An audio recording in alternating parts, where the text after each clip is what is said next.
हर खबर पर होगी आपकी पकड़। डाउनलोड कीजिए एबीपी लाइव ऐप। और अब बात चीन पर चोट जरूरी है, और चीन पर चोट जरूरी की बात हम इसलिए कह रहे हैं क्योंकि चीन जो है वो अपनी चालबाजियों से बाज नहीं आ रहा है। चीन की चाल पर एक बड़ी खबर एलएसी से। एलएसी पर चीन अब लाउड स्पीकर लगा रहा है। प्रोपेगेंडा करने और भारतीय जवानों का मनोबल गिराने के लिए चीन की ये नई चाल, एलएसी पर लाउड स्पीकर। इससे पहले 1967 में चीन ने एलएसी पर सिक्किम के नाथुला में चोला युद्ध के दौरान लाउड स्पीकर लगाए थे। तो इसका मतलब आप कहीं ना कहीं ये समझ सकते हैं कि चीन लगातार भारत पर दबाव बनाने की नापाक कोशिशें कर रहा है, और भारत ने भी चीन को उसी की भाषा में जवाब देते हुए एलएसी पर अब लाउड स्पीकर लगा दिए। देखिए, समझना आपको यह होगा कि चीन भले ही बातचीत की मेज पर आकर दुनिया के सामने दिखावा कर रहा है कि वो बातचीत से मसले को, भारत के साथ चल रहे विवाद को सुलझाना चाहता है, लेकिन चीन अपनी हरकतों से बाज आने का नाम नहीं ले रहा। एक बार फिर से चीन ने भारत को धमकी दी है, और इसमें कोई हैरत की बात तो है नहीं। पलटी मार चीन अक्सर यही तो करता आया है। भारत भी चीन की रग रग से वाकिफ है। पता है कि चीन अब बात से नहीं बल्कि आघात से ही मानेगा, क्योंकि लातों के भूत बातों से कहां मानते हैं। नहीं बाज आ रहा चीन। आज के भारत को 1962 का डर दिखा रहा है।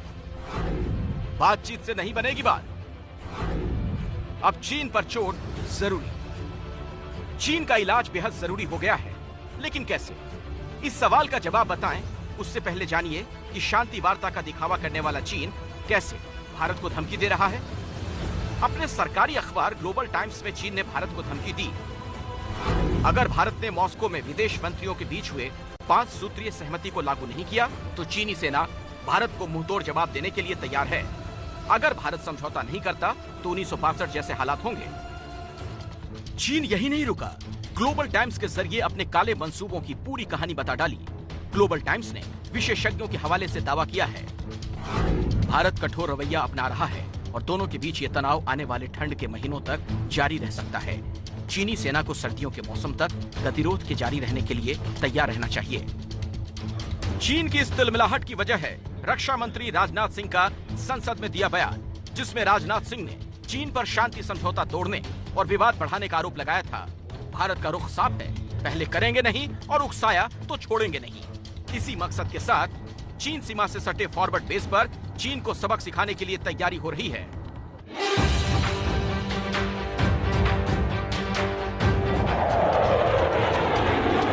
आसमान में लड़ाकू विमान और जमीन पर बोफोर्स तोप चीन को उसकी हद में रहने का संदेश दे रहे हैं।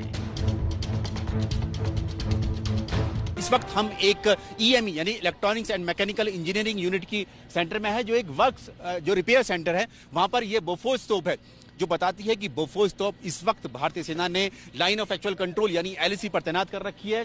उसमें अगर कोई कमी आती है, क्योंकि बहुत पुरानी ये गन्स है, लेकिन इन पर सबसे ज्यादा विश्वास अगर भारतीय सेना करती है अपने तोप खाने पर, आर्टिलरी पर, तो इन बोफोर्स तोप पर करती है।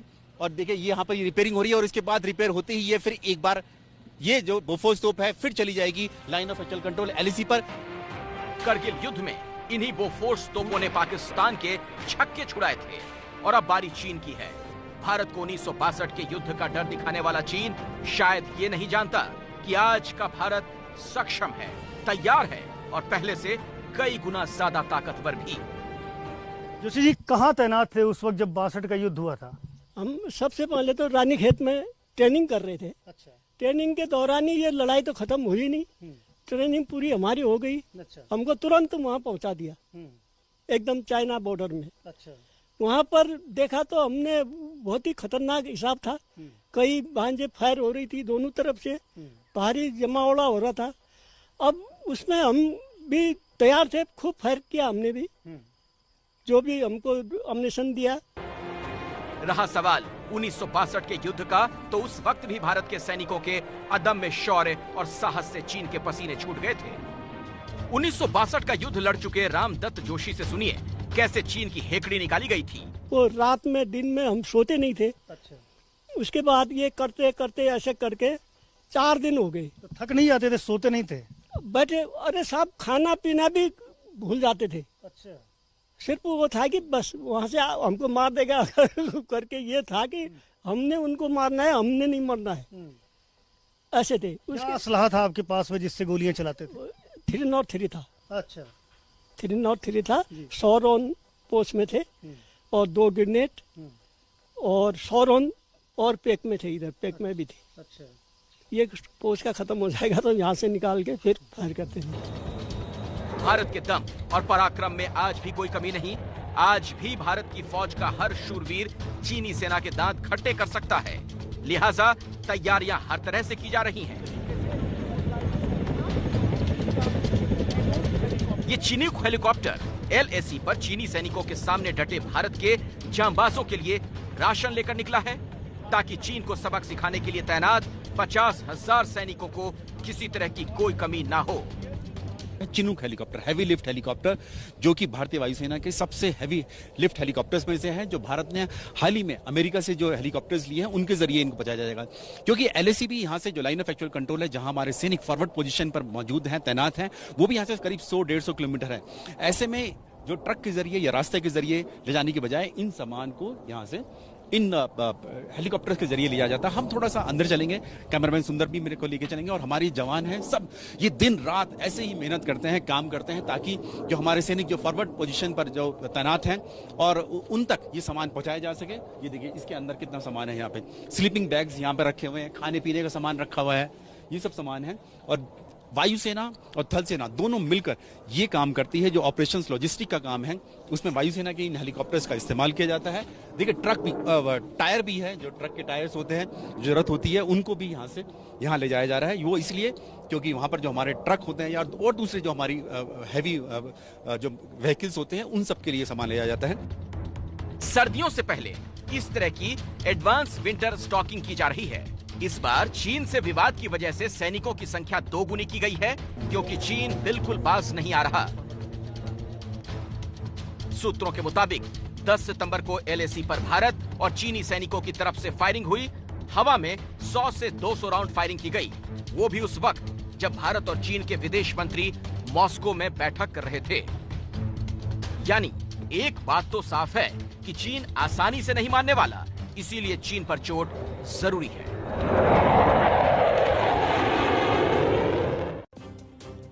कुल मिलाकर चीन को सबक सिखाने की भारत की तैयारी पूरी है। वहीं चीन से तनाव को लेकर कांग्रेस मोदी सरकार को घेर रही है, मोदी सरकार पर हमलावर है। लोकसभा में कांग्रेस दल के नेता अधीर रंजन चौधरी, ABP न्यूज से उन्होंने खास बातचीत की और इस दौरान जमकर हमला बोला। क्या क्या कहा अधीर रंजन चौधरी ने, आप खुद सुनिए। चीन को लेकर के एक ताजा खबर आई है कि हाल में अगस्त के अंत में दोनों ही पक्षों की तरफ से इस तरह का क्लेम किया जा रहा है कि हवाई फायरिंग की गई, कई राउंड्स फायरिंग की गई। विपक्ष संसद में मांग कर रहा है लगातार कि इस मसले को लेकर के पूरी चर्चा कराई जाए। हमारे साथ कांग्रेस के नेता लोकसभा में अधीर रंजन चौधरी जी हैं। दादा, कल भी देखा आप लोग प्रोटेस्ट कर रहे थे, आप राजनाथ जी के बयान से असंतुष्ट नहीं, चर्चा मांग रहे हैं। राजनाथ जी का बयान से असंतुष्ट होने का बात नहीं है, यह बिल्कुल गलत फहमियां हो रहे हैं।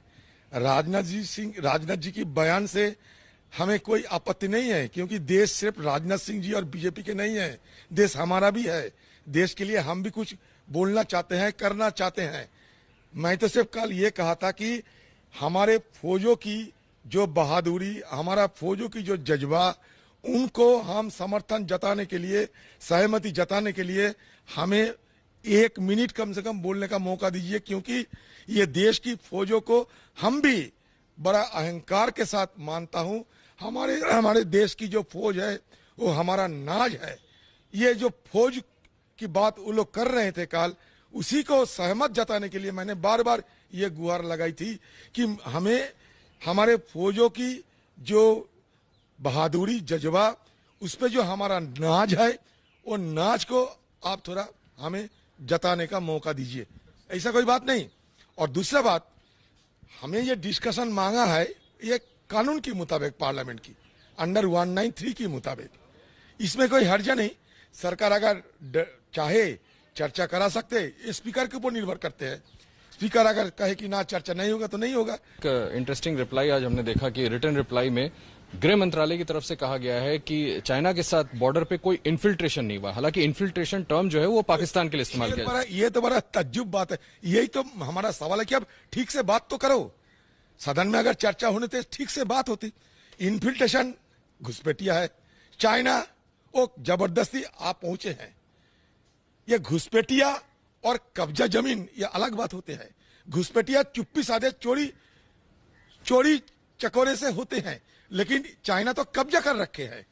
ये सरकार खुद कहते हैं कि देवशांग में, सरकार खुद कहते हैं कि गोगरा पोस्ट में, सरकार खुद कहते हैं कि पेंगोंगसो में। अच्छा, मान लीजिए चाइना ने कुछ हमारा कब्जा नहीं किया। अगर कब्जा नहीं किया होता तो स्टेटस क्वो एंटी की बात क्यों आते हैं? पूर्व स्थिति बहाल करने की बात क्यों आते हैं? अगर हमारा जमीन चाइनीज ने कब्जा करके ना रखा तो ये हम लोग पूछने के लिए तैयार थे, लेकिन चर्चा करने में डरते हैं। वो बहुत तरीके की बहाना बनाते हैं, लेकिन हम ऐसा कोई इरेस्पॉन्सिबल कोई मेंबर नहीं है। और खासकर कांग्रेस पार्टी, हमारा उसूल यही है कि देश की इंटरेस्ट हमारे लिए सबसे आगे है।